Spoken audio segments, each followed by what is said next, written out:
Recruiters usually hear about us through a Google search, an email campaign, or a LinkedIn campaign. They end up landing on jobsforhumanity.com, go to the employer page, and then here they learn about our solution that helps them cover their diversity gaps. They can sign up for a 60-day trial, learn a bit more about what we do, the talent breakdown by community, by job function, some success stories, the training we offer, and some partners that we work with. Once they fill the form, we get notified. And then we enter them into Pipedrive, which is the CRM that we use. We add employers who have given their verbal okay or a site form. We send them the questionnaire, move them here. Once they've filled the questionnaire, they schedule a kickoff call, we move them here. And then during the kickoff call, we give them Smart Recruiters access, and then we automatically publish their jobs if they have at least 10 active jobs. And so here's where we see the jobs have been published. And so candidates start to apply, and here's where we can start to track activity and then move them down the funnel. We send them a 30-day survey, 30-day check-in, 45-day survey, and then hopefully they'll convert to a paying customer and they've hired someone in that 60-day window, or they turn into a paying customer and stay with us long term but haven't hired anyone, or they didn't convert to a paying customer and hired someone, or neither happened. So after they sign up on the site, we send them this email with a questionnaire. They fill the questionnaire, filling in information that we need in order to make them successful in the pilot. And they schedule their kickoff call directly. We go through the information that they filled to get a sense of how many recruiters they have on their team, what applicant tracking system they use so that we'll need to integrate with down the road, how many open roles they have, where they hire, what roles they hire for, what recruitment and diversity sourcing tools they use, what are the main campaigns they need, and when we have the kickoff call with them. Once we're at the kickoff call, we give them access to Smart Recruiters. During the call, they access Smart Recruiters. We also have this help page. We walk through the first few steps that teaches them how to sign up, how to relog in, how to post a job, how to source candidates, and how to rank and evaluate candidates. Also, how to turn on and off email notifications. All of the text support comes in with a short video. Share jobs from your career page, where they can follow through video or through text. Once they're in the platform, we get to see all the candidates and all the jobs, but they only get to see their jobs and the talent database, and of course the candidates who've applied to them. We can filter here by specific companies. So here's Atkins that are hiring in Saudi Arabia and the UAE. Go into any job. They get to see the candidates who've applied, ranked by match score. And within, they get to see what's the talent breakdown, those who haven't declared a community, and how many single parents, blind or vision, baby boomers. They can open up any of the candidate profiles and get to see the skills of this person vis-a-vis the structural engineer job, for example, the profile, and the resume of this person. They can go to the people page. Right now, we have a few 100,000 job seekers on the platform. And here's how you can search. I'm going to search by technical skills. 3,685 candidates who have all these skills: Java, Python, React, and Node.js. We can search by location, for example, United States. We can also search by gender and by community. Go down to screening questions and then look for community and then pick the one you want. So for example, neurodivergent. And here we have 41 neurodivergent job seekers with these skills in the United States. We're looking for within New York and remove US as a filter. We still have 6 job seekers who are in New York who have applied to these specific jobs with these match scores.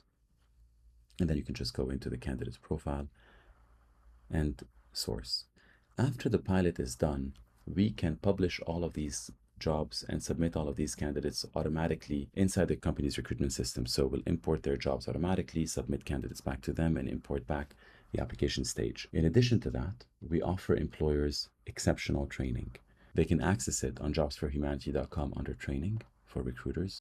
And here they have the various trainings that we have already published. So here are our trainers. You have Khalil Osiris, who spent 20 years in prisons in Ohio, and he is now training men and women in prisons in order to get out of criminal behavior and back into the right path. Eugène van den Hemel in the Netherlands, who's placed more than 800 refugees in jobs.